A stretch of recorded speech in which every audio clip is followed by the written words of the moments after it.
Subscribe to our channel by clicking the subscribe button. Click the bell button and enjoy the latest uploads from our channel. Hello, welcome to Sophie & Co. I'm Sophie Shevardnadze. The long-standing alliance between Pakistan and the United States is faltering, with Washington accusing Islamabad of supporting terrorism.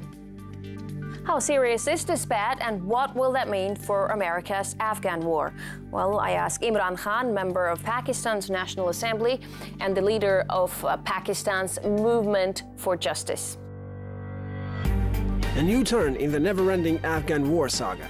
With the U.S. accusing its old ally Pakistan of backing Afghan militants, billions in American security aid to Islamabad are now frozen. Will Pakistan be now forced to go to China and Saudi Arabia for help? What effect will the Pakistan-American quarrel have on the war against the Taliban, and how damaging will the fallout with the Americans be for Pakistan's own internal struggle with terror? Imran Khan, member of Pakistan's National Assembly and leader of Pakistan Movement for Justice, welcome to the show. It's really great to have you with us today. Now, Mr. Khan, Pakistani Prime Minister Abbasi has just paid a visit to Kabul. Now, the Afghans, like former Afghan intelligence chief Amrullah Saleh, are saying that Pakistan views Afghanistan as a weaker state, and its relations with Afghanistan are driven by sheer greed and arrogance. How can you strike deals with Kabul if they view Pakistan this way? This is very unfortunate, the remarks of the Afghan intelligence chief to define Pakistan's relationship with Afghanistan in these terms is actually very unfortunate, because Afghanistan needs Pakistan and Pakistan needs peace, stability in Afghanistan. Otherwise, Pakistan gets affected, especially along the border, what is called FATA, the tribal areas on the border of Afghanistan. So if you have problems in Afghanistan, instability, which sadly there has been for 16 years, Pakistan gets affected. So it's in Pakistan's interest that there's peace in Afghanistan. There is a problem there that, unfortunately, that the American policy of using a one-dimensional military solution to problems in Afghanistan has led to not only their longest war, but it has caused immense problems to Pakistan, because the border with Afghanistan is very porous. It is free movement, or there was free movement of people. And so what happens in Afghanistan affects Pakistan. So we need peace there, and I find these statements very sad. I hear you. Talking about American policy, back in January, Donald Trump ordered billions of dollars in security aid to Pakistan to be frozen, accusing it of inaction in the war on terror. Former head of ISI, Asad Durrani, told me Pakistan's dependence on American aid ended a long time ago. So why then is your country's defense minister calling on the United States to reconsider the cut?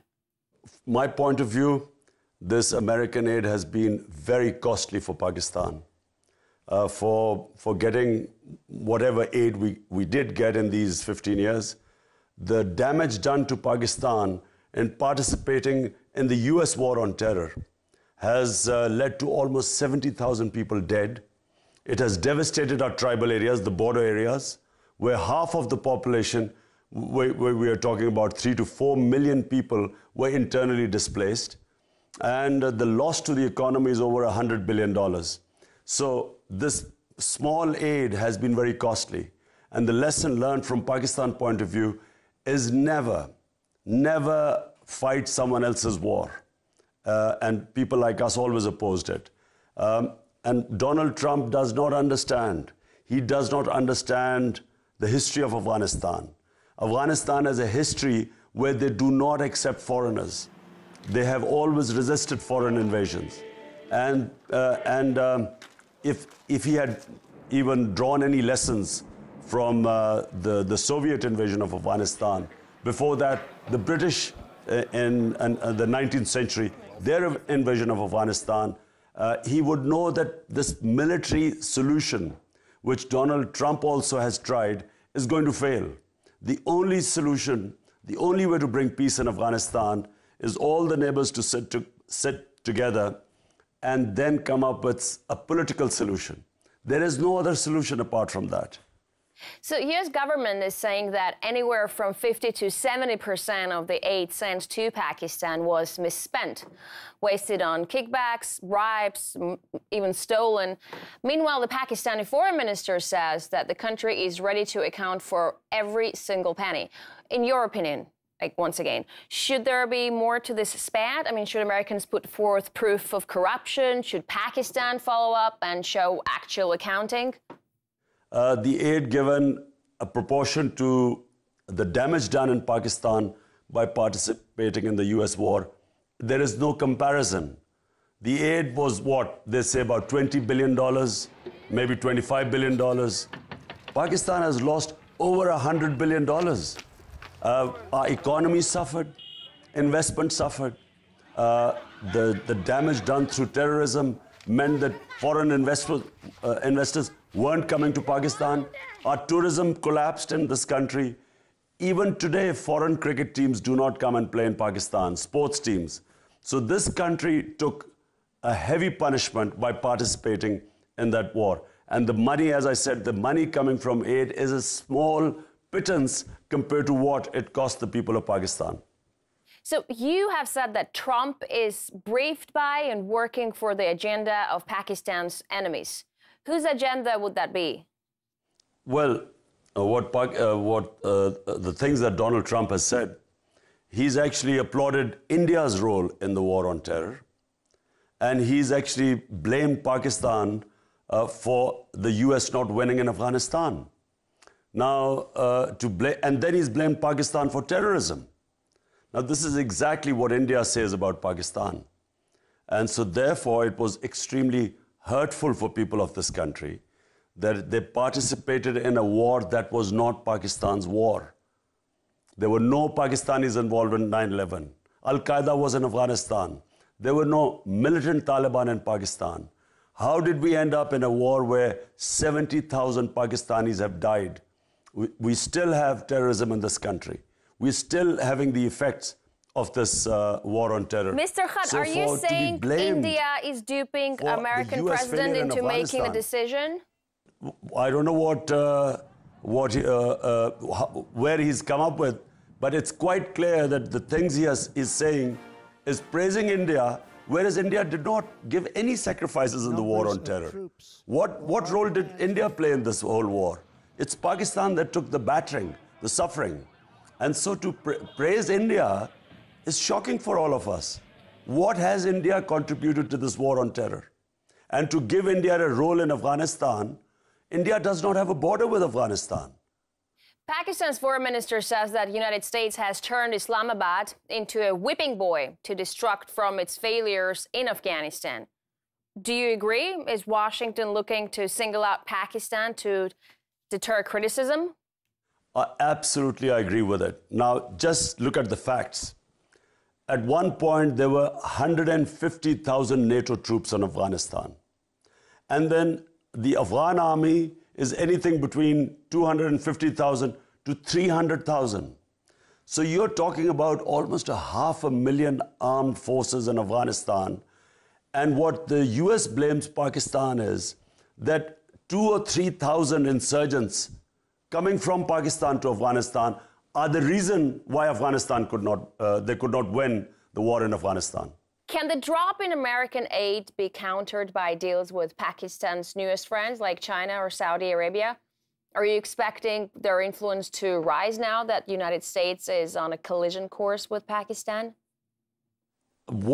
Firstly, what would the US do to be on a collision course with Pakistan? The maximum leverage the US has is to stop the aid. Pakistan should try everything to keep the US happy. But the problem is when the US expects Pakistan to win the mess it has made in Afghanistan, it expects Pakistan to somehow win the war which they badly lost in Afghanistan. And when I say lost, I mean they haven't won. All the Taliban have to do to win the war is not to lose. So what the US expects Pakistan to do is what it has not been able to succeed in Afghanistan. And clearly Pakistan has limitations. And if Pakistan, what they want to do is to take action against these Taliban groups supposedly operating from Pakistan, well, then they should tell us where are these groups. They're talking about the Haqqani network. At its peak, the Haqqani network would have maximum 2,000, 2,500 men in Pakistan. That surely cannot be the reason why they have not been able to win in 16 years. What I feel is that the American policy of military actions, collateral damage. I don't know whether you have seen in Kunduz, they bombed a madrasa, killed 100 children. Now that 100 children killed by American bomb means that this will raise hatred in Afghanistan, and hatred means more recruits, and so it's an ongoing circle. Collateral damage, hatred, more recruits, and an ongoing war. So the answer is that the US has to change its strategy, and that's going towards dialogue, political solution. So the loss of US aid may not be a catastrophe for your country, but now Americans are considering provisionally putting Pakistan on the international terrorism sponsor list, the so-called grey list. You may think it is not fair to Pakistan, but how damaging would that be for the country and dangerous? I think it's very unfair on Pakistan, a country that participated in the US war, and I repeat, a country that had nothing to do with 9/11, and a country that lost more people than any other country. I mean, Pakistan lost more human beings, over 70,000 dead, vast number of them handicapped because of bomb blasts. For helping the American, for joining the American war, it bore the heaviest cost.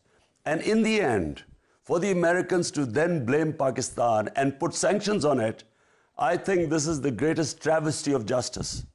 I think,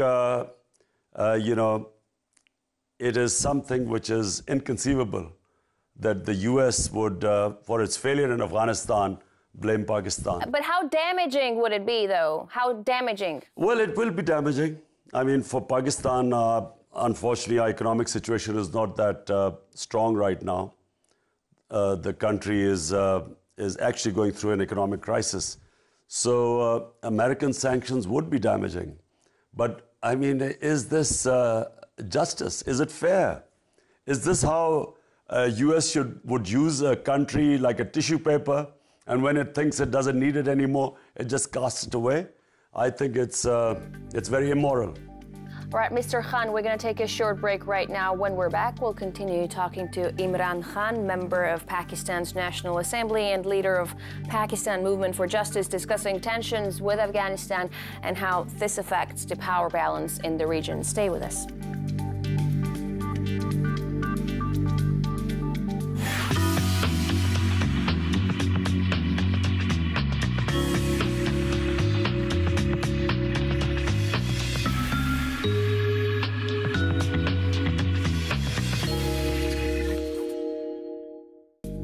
And we're back with Imran Khan, member of Pakistan's National Assembly and leader of Pakistan Movement for Justice, discussing Islamabad's faltering relations with the United States and their impact on the Afghan peace process.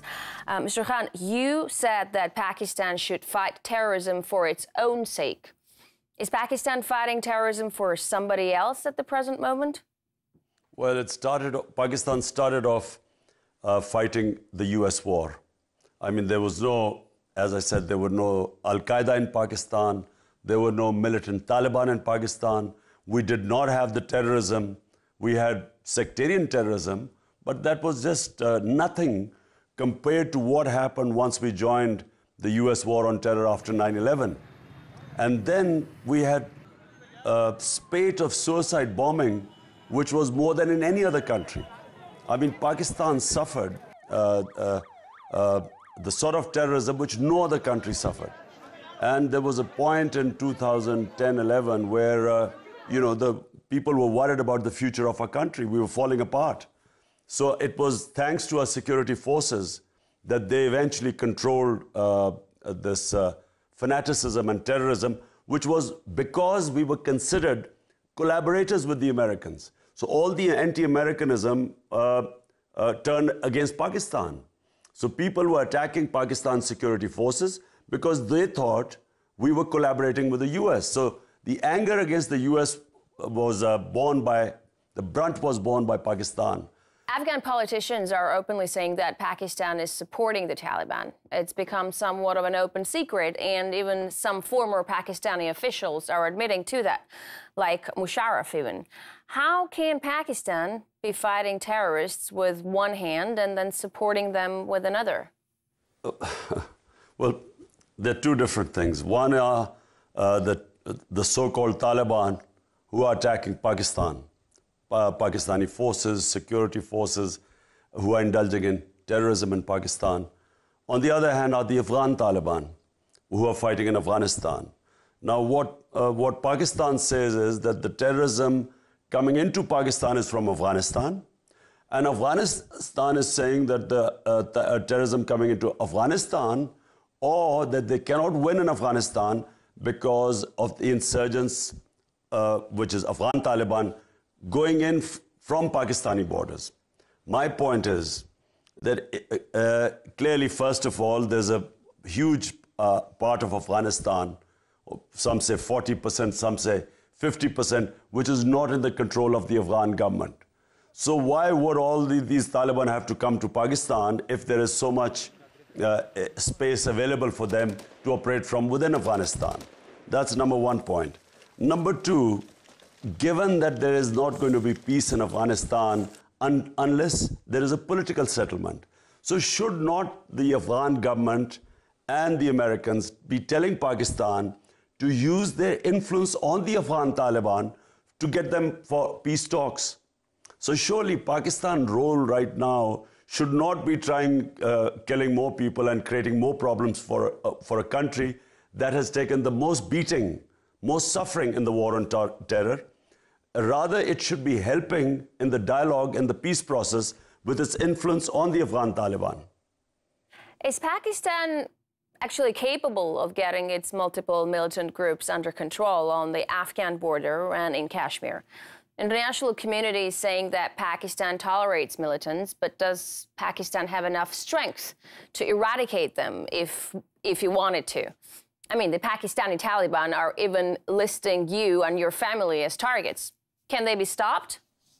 The Pakistan Taliban their strength has been greatly reduced. Ever since the American footprint reduced in Afghanistan, the level of fanaticism went down in our country. No longer were Pakistani security forces supposed to be collaborators of the Americans. Hence, the recruitment for Pakistani Taliban went down, and the fanaticism went down. And so Pakistani security forces have more or less controlled what is called the TTP, the Pakistan Taliban. Problem is in Afghanistan now. If Afghanistan is secure, settled, stable, then there would be peace in Pakistan.